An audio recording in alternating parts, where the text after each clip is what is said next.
Meu nome é Jaime Zlotnik, sou filho de Isaac e Amaya, Isaac Zlotnik, e meu pai veio da Rússia depois da Primeira Guerra Mundial e minha mãe veio da Polônia, também depois da Primeira Guerra. E casaram, tiveram 2 filhos, eu sou caçula, tenho uma irmã, e eu não tenho muitas lembranças da minha infância, mas o que eu lembro dos meus pais, eles eram gente simples, mas com forte caráter de moralidade. E isto eu aprendi com eles, respeitar o próximo, respeitar os animais, respeitar a natureza. É uma herança que eu considero fundamental na minha formação. A minha infância foi a maior parte num jardim particular, que era a Praça Osório. Ela morava num sobrado em frente à praça e eu me criei nessa Praça Osório e lembro com carinho, havia um coreto e a banda da Polícia Militar dava concertos e o povo afluía à praça para ouvir música bem executada e muitos bons programas estimulando a população a apreciar a música. E a banda era muito competente. Eu recebi dessas apresentações um forte estímulo para apreciar a música. E então eu resolvi por um instrumento que não fazia parte da banda, que é sopro e percussão. Eu escolhi o violino. E eu aprendi, tive alguma pendência para apreciar a música, não para propriamente executar, que a minha capacidade de execução, que dependia de muita prática, era muito limitada. Mas eu cheguei a fazer parte de uma orquestra formada por estudantes, chamava Orquestra Estudantil de Concertos. E eu cheguei a fazer parte do naipe dos violinos, isso durante muitos anos. Essa orquestra estudantil, ela se tornou depois a orquestra da universidade, que por sua vez foi o núcleo da Orquestra Sinfônica do Paraná, que é um belo conjunto afinado, harmonioso, e que tem dado mostras de muita competência musical e faz parte da riqueza cultural do Paraná. Agora, voltando à infância, eu lembro da infância que eu estudava o curso primário numa escola que chamava Escola Normal, na esquina da Voluntários da Pátria com a Emiliano do Leão, Emiliano Perneta. E isso faz parte da minha infância, essa primeira formação dessa escola. Depois tive uma formação primária também, a continuidade, na Escola Israelita Brasileira Salomão Guelman. Eu tinha um avô, pai de minha mãe, porque o avô paterno não conhecia, ele morreu antes de eu nascer. O avô materno, ele era muito religioso e era assíduo na sinagoga, e pelo que eu sei, ele era um conhecedor profundo do Talmud e Cabala. Talmud é o estudo da interpretação rabínica sobre a Bíblia. E meu avô era muito religioso e ele tinha a ideia, a intenção de me tornar também assim religioso, mas eu não, para desgosto dele, eu não contribuía com essa ideia de me tornar religioso. Eu respeito todas as religiões e tenho o maior respeito, mas não cresci com gosto de praticar religião. A fase seguinte da minha formação foi o Colégio Estadual do Paraná, que é interessante que naquela época havia exame de admissão, que era uma espécie de vestibular. E felizmente eu fui aprovado e cursei no Colégio Estadual do Paraná os 4 anos de ginásio e os 3 de científico. Os 2 últimos anos do científico foi já na sede nova, que é a atual, conhecida perto do Passeio Público. E nesse período do tempo do científico, eu estudei à noite e trabalhava de dia. E eu fui funcionário de uma papelaria, uma famosa na época, hoje não existe mais, papelaria Schultz. Eu trabalhei no escritório durante 2 anos e no 3º ano eu deixei, no 3º ano científico, continuei estudando à noite, mas eu me preparei para o vestibular de medicina.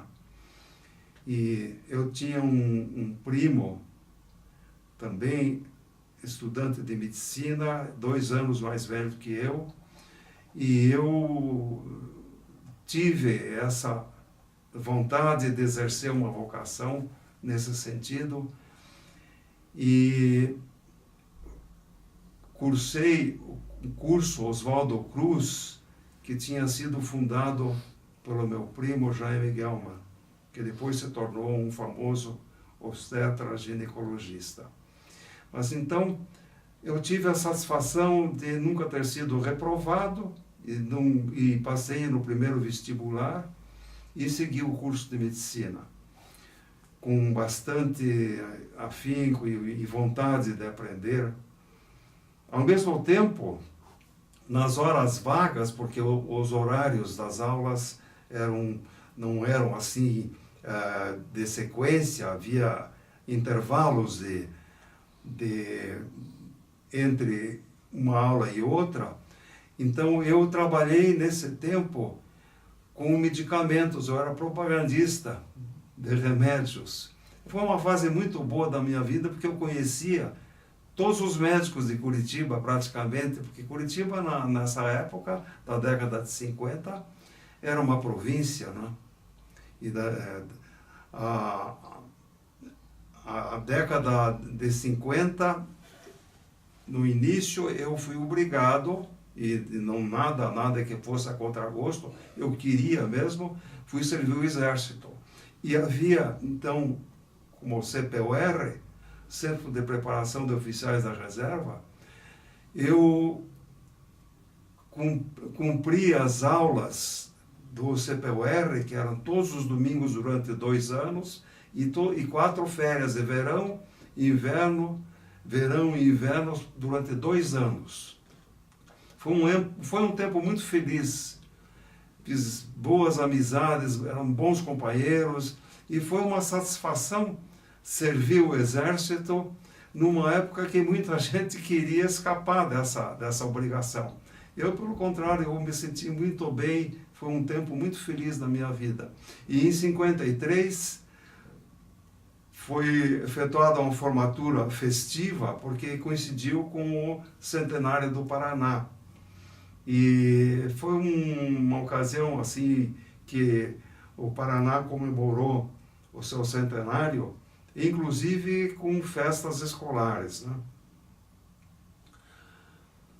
Outra fase da minha vida em questão de trabalho foi durante o período de estudante, foi que eu prestei concurso para pronto-socorro da Cruz Vermelha, que era oficialmente o pronto-socorro da cidade de Curitiba, que funcionava na Cruz Vermelha do Paraná.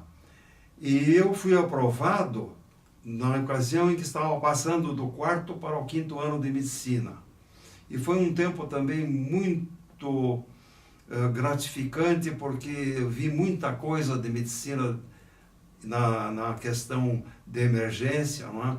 Foram 2 anos muito úteis para a minha formação. No 6º ano de medicina, eu fiz um estágio prolongado no Hospital César Perneta, para aprender pediatria. A minha ideia era fazer a especialidade da otorrinolaringologia. Mas a fase de estágio no hospital pediátrico era muito pertinente a essa especialidade que eu estava me programando, né? E nas férias do 6º ano, eu fui a São Paulo e já conhecia, mas eu fui para um estágio preparado com um programa muito bem organizado no Hospital das Clínicas da USP, da Universidade de São Paulo. E foi nessa ocasião que eu conheci a minha esposa, Frida. Ela foi a paixão da minha vida. E casamos mais tarde, já depois de formado, e constituímos uma família maravilhosa. Tenho 2 filhas, Débora e Sarita. A Débora formou-se em arquitetura, a Sarita formou-se em bioquímica, farmácia, e tenho 4 netos, vejam como a língua portuguesa é relativamente machista. Eu tinha 3 netas, veio um neto, e aí eu me tornei avô de 4 netos. E a minha neta mais velha, a Karina, já se formou em engenharia de produção. A irmã, a Valéria, hoje é acadêmica de Direito. E a outra neta da filha mais velha, a Milena, recentemente deu uma alegria para a família, porque fez um teste como treinamento e passou no vestibular de arquitetura. Passou muito bem colocada e vai ter que repetir porque ela não pôde se matricular porque não tinha idade suficiente e tinha que terminar o curso fundamental. Então ela terá que repetir o vestibular, mas tenho toda a fé que ela vai ser vitoriosa. E tenho um neto de 12 anos, o Danilo. Minha família me dá muita alegria. A minha esposa, ela é extremamente dedicada como mãe, como esposa. Não tem tempo difícil com ela. É sempre disposta a ajudar como esposa e como mãe. Ela resolve, ela é atenciosa, extremamente dedicada.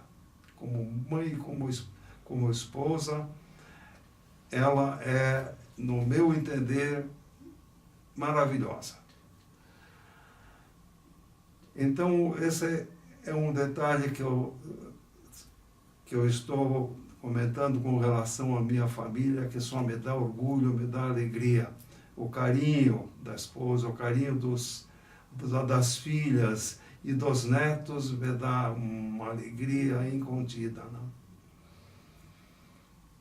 Com relação ao término do curso, me formei em 1956 e fui para São Paulo, fiz residência na Santa Casa de São Paulo. É uma residência que era muito respeitada e para mim foi uma vitória ter conseguido programar e efetuar essa residência na Santa Casa de São Paulo. Ao mesmo tempo, eu já frequentava congressos e seminários relativos à minha área de escolha, a otorrinolaringologia, e assim ocorreu o meu planejamento de profissão. eu, ainda em São Paulo, eu prestei concurso na Legião Brasileira de Assistência e fui aprovado em primeiro lugar e recebi, então, a vaga de otorrinolaringologista no Hospital Maternidade Leonor Mendes de Barros.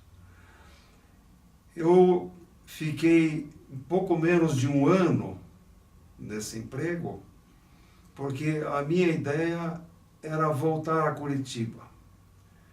E eu soube que a aeronáutica abriu concurso nessa ocasião, que foi em final de 57, abriu concurso para otorrinolaringologia e havia vaga em Curitiba. Então eu me empenhei, passei nesse concurso, pedi demissão da maternidade onde eu exercia a especialidade e havia já terminado a minha residência, que foi de 1 ano e 3 meses, e me inscrevi no concurso da aeronáutica, fui aprovado, bem aprovado nessa área, e fiquei 1 ano e 3 meses também no Hospital Central da Aeronáutica, na Tijucas, no Rio. E lá, além dos trabalhos de hospital que exercia na minha área, fiz um curso de medicina da aviação. Hoje se chama medicina aeroespacial. Mas, de acordo com a época, a medicina da aviação, ela era um curso que estava condizente com a época, que havia muitos projetos de aeroespacial, e com isto eu me adaptei a uma medicina especializada, que era a medicina utilizada para fins da aeronáutica, e vim para Curitiba e servi como médico aqui naquela chamada base aérea, como o povo da Redondeza chamava. Não era mais uma base aérea, simplesmente, era uma escola de oficiais especialistas e infantaria de guarda. E eu, nesse período, eu consegui tempo, era compatível com o meu trabalho na aeronáutica, compatível com o consultório. Aí iniciei a medicina particular. Nesse meio tempo, também, o Hospital de Clínicas foi inaugurado.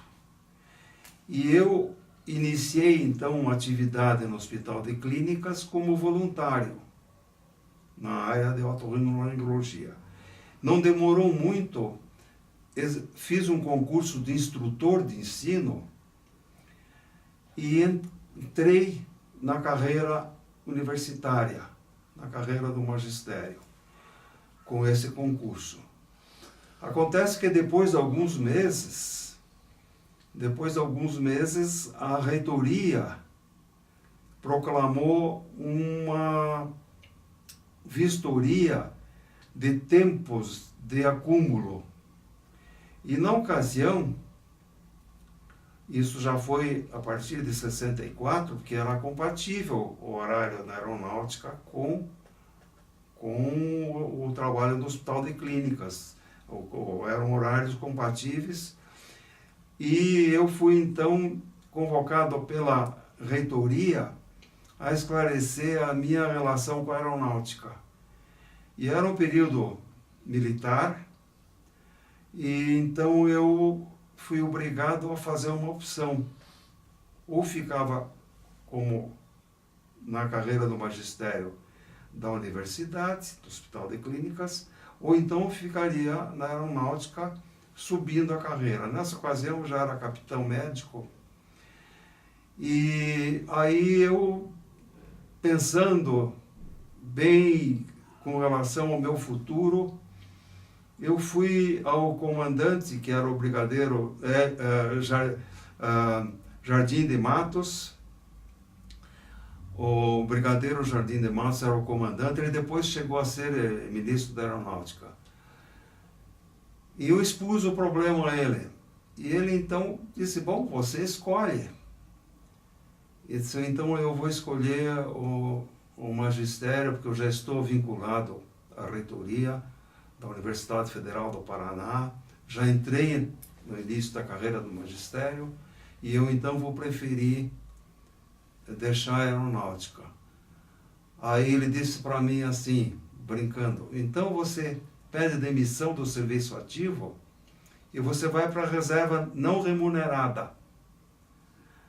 Aí ele riu e disse, se tiver uma guerra, você será o primeiro a ser convocado.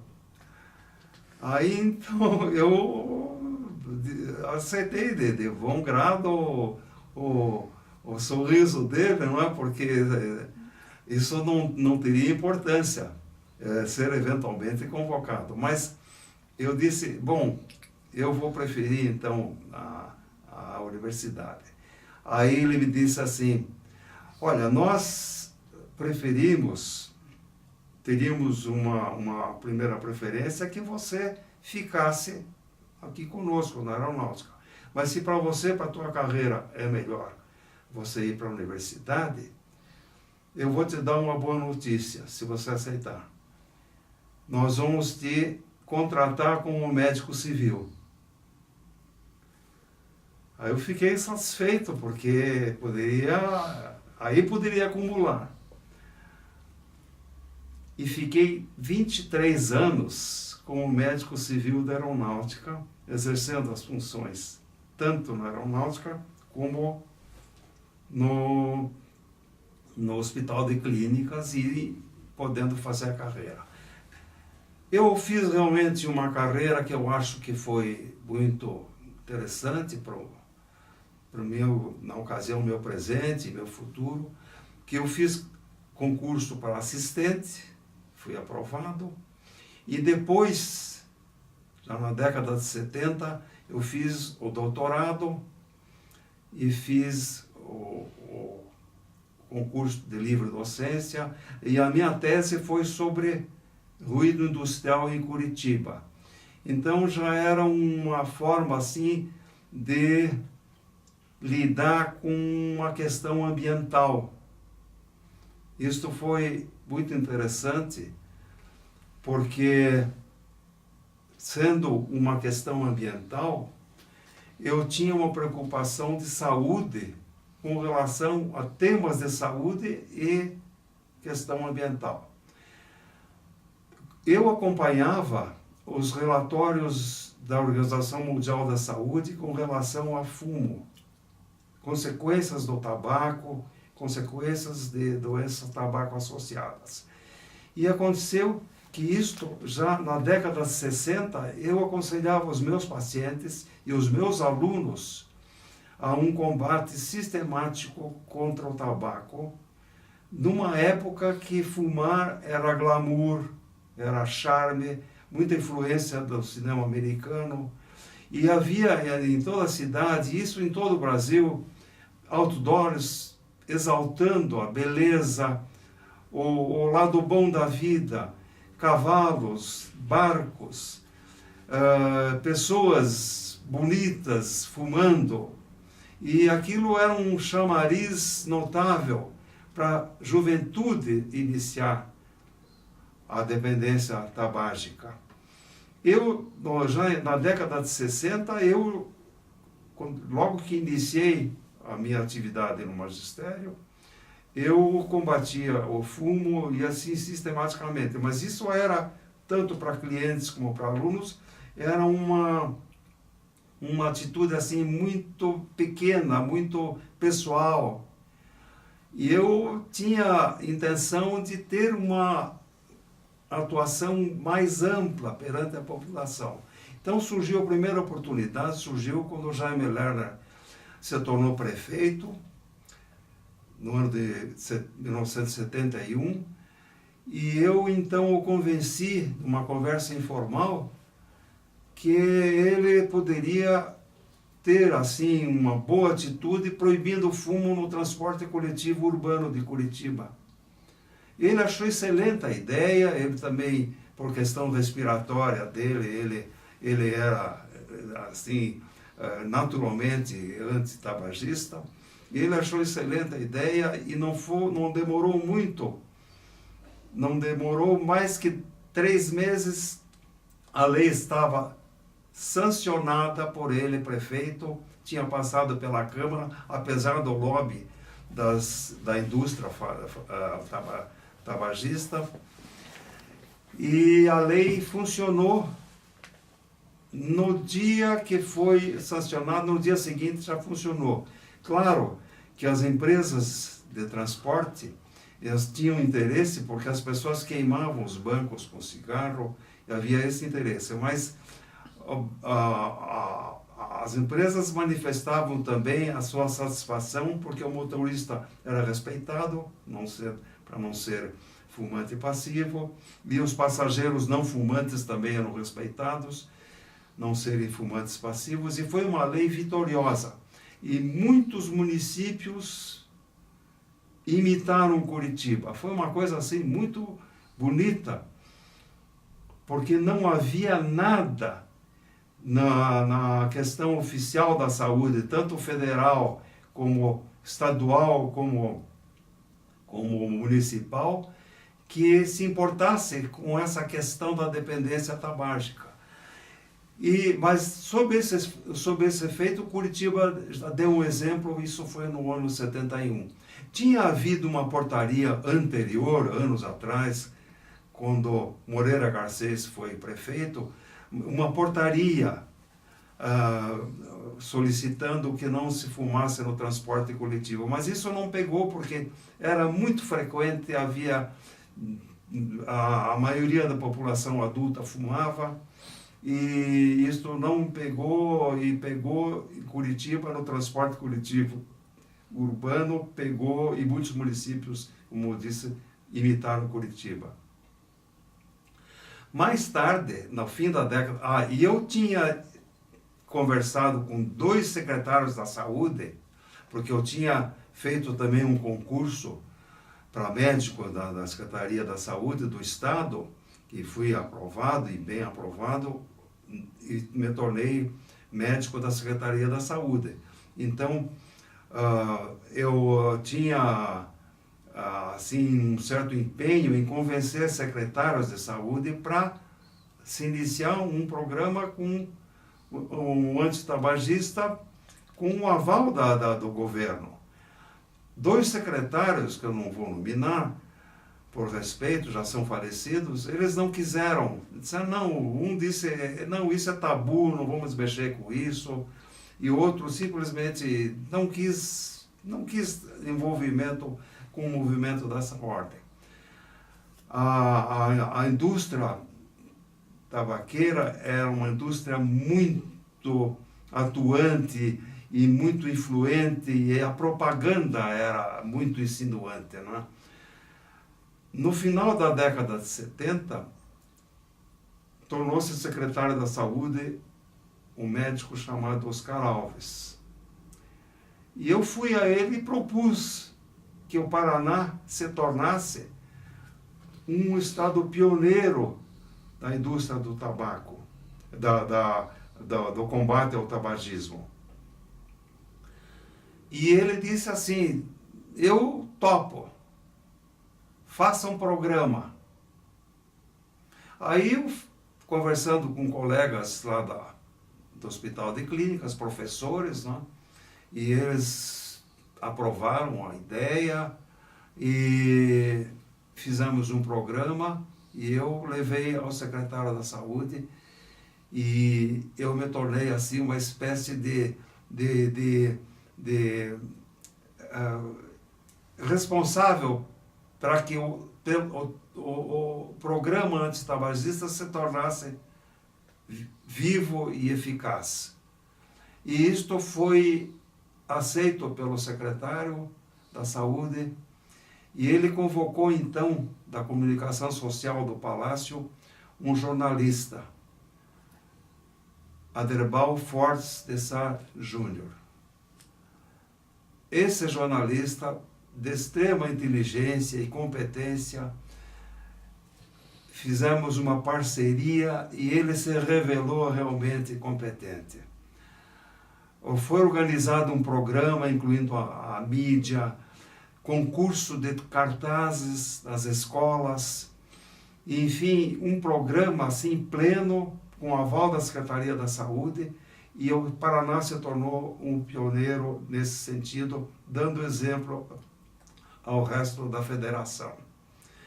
E o Aderbal Fortes teve uma ideia brilhante. Era governo militar e ele teve uma ideia de fazer um movimento grevista com relação ao fumo. Ele disse assim: vamos chamar a greve do fumo, vamos organizar um dia, o dia de não fumar no Paraná. Greve do fumo. E a palavra greve era uma palavra muito nervosa num governo militar, que havia um passado assim, com problemas com sindicatos, e nessa ordem a palavra greve se tornou assim um pouco contraproducente do ponto de vista de um governo que não queria desordem, e com bastante razão. Mas a greve que se proclamava no Paraná era a greve do fumo. E a mídia brasileira importante, nacional, por exemplo, Estado de São Paulo, Jornal do Brasil, o Globo, além da imprensa local, noticiou bastante essa questão da greve do fumo, greve no Paraná, mas greve do fumo. E isto chamou a atenção da mídia, inclusive televisões, e tornou-se um motivo para que um deputado do Paraná fizesse um projeto na Câmara proclamando que o dia de não fumar no Paraná, a chamada greve do fumo, se tornasse o Dia Nacional de Combate ao Fumo. Foi o deputado Ítalo Conte, e ele, com esse projeto, ele despertou uma posição que o Congresso tentava afastar por causa da forte influência do lobby tabagista, da indústria. E esse projeto de tornar esse Dia do Paraná, 29 de agosto, como o Dia Nacional, ficou arquivado, ficou engavetado, até que isto foi em 80, que fizemos o grande movimento, que é a greve do fumo do Paraná, com meia maratona. A maior delas foi na década de 80. 29 de agosto. Era uma sexta-feira. E para se tornar o Dia Nacional, era necessário que o Ministério da Saúde encampasse a ideia. E, de fato, essa ideia foi às mãos do presidente, primeiro o presidente civil, depois do período militar, o presidente Sarney, e ele resolveu sancionar essa lei, que se tornou a primeira lei antitabagista que tem um aspecto educativo. Será considerado o dia 29 de agosto o Dia Nacional de Combate ao Fumo. E essa lei foi sancionada na presença do Comitê Brasileiro. Eu fazia parte, representando o Paraná, desse Comitê Brasileiro, era o Comitê de Desestímulo ao Tabagismo no Brasil. E o comitê foi convidado a Brasília para assistir à assinatura da sanção. E foi uma data assim muito importante do ponto de vista da entrada do primeiro passo do governo federal com relação à dependência tabágica. Nós fizemos um movimento no Paraná que criou exemplos em outros estados. Mas é claro que alguma coisa já se fazia nessa época, antes da data da lei já se fazia no Rio Grande do Sul, com patrocínio da Faculdade de Medicina, depois pela Secretaria da Saúde. Em São Paulo, o Hospital AC Camargo foi pioneiro nesse movimento, Hospital contra o Câncer, e depois a Secretaria da Saúde foi envolvida, e o movimento tomou vulto no país, e combinou com outras leis. Uma lei interessante, que foi por iniciativa nossa solicitada à Assembleia do Paraná, deu-se da seguinte forma: o presidente da Assembleia do Paraná era, na ocasião desse período de 80, era o Fabiano Braga Cortes. E o Fabiano Braga Cortes foi meu colega no CPUR. Servimos o Exército juntos. Foi um excelente colega, aliás, todo o grupo ali. Foi um tempo muito feliz da minha vida. E o Fabiano, então, tomando conhecimento desse movimento que estava começando no Paraná, e que já havia alguns anos com o transporte coletivo urbano, ele me cumprimentou. E cumprimentando assim, de uma forma até jocosa, ele disse: olha, eu sou fumante, mas eu tenho dificuldade de largar, mas eu quero ajudar, eu quero ver o que a Assembleia pode fazer. Eu quero então 2 leis. Uma lei, pode ser uma lei só, que proíba fumar no transporte coletivo intermunicipal, porque eu vi os pacientes que viajavam à noite de ônibus com gente fumando, pacientes respiratórios com problemas de dificuldade respiratória, bronquite, asma e rinite, e eu achava que uma lei que funcionasse como funcionou essa de Curitiba e outros municípios, deveria funcionar também para o transporte intermunicipal. Então, que fosse uma lei assim e que também proibisse o fumo na rede estadual de ensino.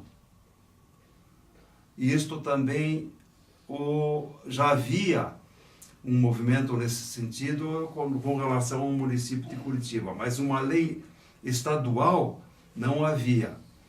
Então, o Fabiano, o presidente da Assembleia, disse: eu vou me empenhar para que seja realizada essa vontade do Comitê Brasileiro, do Comitê Paranaense. Vamos ver o que dá para fazer. E ele realmente foi vitorioso, usou da influência, apesar do lobby da indústria atuar junto aos deputados. Mas foi vencedora essa ideia da proibição na rede estadual de ensino e transporte intermunicipal, e foi para a sanção do governador, que era o Ney Braga, no segundo termo. E foi muito interessante, e a atitude do governador foi uma atitude realmente benéfica para esse movimento. E ele foi poupado também na pessoa do governador, ele foi poupado nesse envolvimento, e eu explico por quê. Ele disse ao chefe da Casa Civil que ele não poderia sancionar essa lei porque o Estado era sócio da Philip Morris. Havia uma fábrica de cigarros aqui, que era destinada à exportação, que se instalou antes do governo dele, e eles davam muita doação para creches, para fins sociais, e o governador Ney Braga não queria se dispor com a Philip Morris sancionando uma lei dessas assim, não achava que não seria uma boa política, porque eles davam realmente assistência social importante a Philip Morris. A resultante disso foi que ele falou para o chefe da Casa Civil: eu não vou sancionar essa lei, mas não vou vetar. Quando acontece isso, o governador não sanciona, e não veta, a lei volta para a Assembleia e a Assembleia sanciona. E essa lei está até hoje, a Lei 02, de 1980, sancionada pela Assembleia Legislativa do Paraná, proibido fumar na rede estadual de ensino e no transporte coletivo intermunicipal, que era o que faltava. Então, vê-se que era interessante, os médicos deram o seu recado, os legisladores também, até certo ponto. O que nós pretendíamos, nós do comitê, ligados ao comitê nacional, e representando também a Associação Médica do Paraná, nós queríamos uma lei mais abrangente. Então, havia a ideia do fumódromo, os restaurantes sendo pressionados com relação a fumante passivo, havia uma certa exigência de que se instalasse fumódromo. Então, seria proibida, a lei seria válida para que não fumasse no ambiente, mas se abrisse a possibilidade de fumódromos. E nós não queríamos o fumódromo. E o comitê, então, foi a luta com os deputados para que se proibisse a fumar em local fechado, mas sem fumódromo, porque o fumódromo, no nosso entender, é como se fosse uma sala, uma câmara de gás. E eu respeito ao garçom, respeito às pessoas que teriam que entrar nesse fumódromo para servir. Isso seria um desrespeitoso, a lei perderia o efeito que seria desejado. E nós conseguimos, com a Assembleia, conseguimos uma vitória, mas não foi fácil. Eu, pessoalmente, me empenhei com deputados médicos e até houve um deputado médico que me contou que eu fui a ele e disse: você é médico antes de ser deputado. E ele, eu acho que, não sei, ele não fez cara feia, mas não gostou. Eu disse: você tem que votar isso como médico. Mas eu tenho compromisso com 80 restaurantes para votar a favor do fumódromo. Aí eu disse: bom, então você não vota como médico, vota como deputado. E ele então levantou, e eu me levantei também, pensei, ele vai me botar para fora do gabinete, né? Ele me deu um abraço e disse: olha, eu fui teu aluno no Hospital de Clínicas e eu vou votar contra o fumódromo. E realmente cumpriu a palavra. Ele votou e nós fomos vitoriosos nessa votação. Isso foi em 2009. E essa lei realmente coroou, porque é proibido fumar em ambiente fechado. É proibido, sujeito a sanções pela vigilância sanitária. E para nós foi uma vitória. Várias situações que ocorreram neste movimento, sempre a mídia foi muito favorável e colaborou de forma assim que não se pode desprezar a capacidade da mídia nesse envolvimento. E, por exemplo, nós tiramos partido de cada notícia, mesmo que fosse negativa, nós tiramos partido. Houve um exemplo, uma indústria do tabaco resolveu processar a Secretaria da Saúde, porque a Secretaria da Saúde estava patrocinando o movimento usando as frases da indústria, mas ao contrário. Por exemplo, venha para o lado suave da vida. Nós usamos isso, mas de forma contrária. Venha para o lado suave da vida e não fume. Então, esta firma produtora de tabaco se sentiu ameaçada com plágio e resolveu processar a Secretaria da Saúde, na pessoa do secretário, por esses plágios de várias frases que eram usadas na propaganda a favor do fumo. Esse processo contra a Secretaria rendeu alguns frutos com relação à publicidade da contrapropaganda do cigarro. Por exemplo, a secretaria resolveu processar a firma que estava processando a secretaria. No final das contas, nesse embate, houve assim uma forma de acomodação que tanto a firma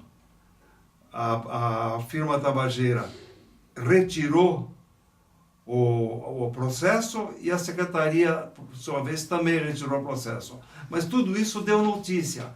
Então, o que acontecia é que cada notícia a favor ou contra era acabando sendo favorável ao nosso movimento.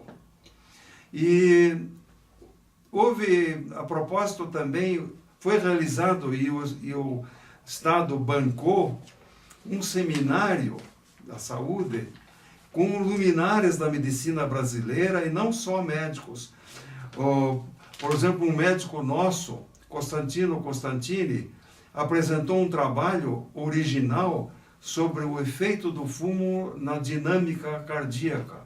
Foi um trabalho muito bem aplaudido com relação a uma pesquisa feita em nosso meio. Mas outros trabalharam com temas que davam motivo de que durante uma semana foi realizado esse seminário e muitos estudantes de medicina participaram desse seminário. Foi muito interessante. Há uma passagem que o Tele Santana revelou num jogo entre o Brasil e a Bolívia, ocorrido em La Paz. O único, e por causa da altitude, o único jogador que tinha problema de respiração insuficiente naquela altura, que não estava preparado, era justamente, por ironia, um médico, que era o Sócrates. Mas aí o Tele Santana conta que ele sugeriu ao Sócrates que, se quisesse participar desse jogo, eu teria que parar de fumar alguns dias. E ele parou com força de vontade, e nesse jogo o Brasil ganhou por 2-1, com uma atuação eficiente do Sócrates. Mas eu quis citar o Tele Santana justamente para mostrar como foi esse seminário, que contou com participação de psiquiatras, de políticos e eminentes médicos considerados na medicina brasileira. Outro fato que a gente tem em mente é que os médicos deram o seu recado, os legisladores deram o seu recado também com a última lei proibindo fumar em local fechado e sem fumódromo. E o governo tem que fiscalizar. Essa é a situação, porque é uma guerra que não está vencida ainda. E tem muitos embates ainda para que se ganhe definitivamente essa guerra contra a dependência tabágica. Agora, a gente vence batalhas, mas não vencemos a guerra. Houve um resultado muito favorável. A própria Organização Mundial da Saúde reconhece que o Brasil tem uma atitude frente ao tabaco muito positiva. Tivemos um ministro da Agricultura, ministro da Saúde, que foi muito atuante na questão de legislação, que é o José Serra, e apesar de não ser médico. Agora, nós tivemos participantes, por exemplo, da Igreja Evangélica, atuou em peso nesse movimento, com grandes empenhos dos seus membros, e muitas pessoas praticaram e estão ainda no movimento. Seria injusto citar alguns e não citar todos, mas é necessário que se cite pelo menos alguns. Por exemplo, Oswaldo Bianco, coronel, não era médico, mas foi sempre um lutador, um abdialista, e ele queria todo mundo com saúde. E realmente tinha um combate assim permanente contra o uso do tabaco. Os pneumologistas, Léo Schoma, o Rodney Frare, o José Fernando Macedo, angiologista, o falecido, de saudosa memória, Rubens Jansen de Sá, o Roberto Pirajá de Araújo, que pertence, é ativo até hoje, e ele pertence à Associação Paranaense de Combate ao Fumo, como um membro atuante, e como ele é advogado também, ele é bacharel em Direito, e também, e por sinal, ele passou na OAB, e ele é um membro atuante, o Pirajá, ele sempre se conta com ele quando se fala em movimento antitabagista. E a Terezinha Jensen, que me substituiu na coordenação do Programa da Saúde, o nosso tesoureiro, Saulo Carvalho Filho, a pneumologista Lucy Bendac. Contamos com um administrador de empresa, Carlos Werner, que nos dá um apoio pleno na parte burocrática da associação. A associação, ela está ligada à Associação Médica, mas ela é independente. A nossa sede é gentileza da Associação Médica do Paraná. Aliás, a Associação Paranaense contra o Fumo, ela é um ramo da Associação Médica do Paraná. E a sede é cedida pelo presidente José Fernando Macedo, que sempre foi atuante desde o início do movimento, e atualmente o presidente Baracho, que nos dá apoio pleno. E uma médica que também é autora do projeto Proibindo Fumar em Táxis, a doutora Rosa Maria Quiamuleira, também faz parte do grupo. E o nosso presidente atual, o Jonatas Reichert, eminente pneumologista, ele escreveu um livro sobre a história do tabagismo, do antitabagismo no Paraná, que deu exemplo ao país, e ele tem sido elogiado na área federal, no Ministério da Saúde, pelo Comitê Brasileiro, da Associação Médica Brasileira, o capítulo do antitabagismo. O Jonatas Reichert é presente, passado e é futuro do nosso movimento, porque ele é um jovem que é extremamente entusiasta nesse movimento e que o Paraná está dando um exemplo muito bonito e o país está respondendo. Eu quero terminar agradecendo ao Instituto Memória Paraná, a pessoa do Luiz Renato Ribas, e agradecer o convite de ter essa oportunidade e finalizar agradecendo a vida que eu tenho e orgulho pela família que eu tenho o carinho, a dedicação, todo o apoio, e isso me dá muita alegria de vida. Muito obrigado.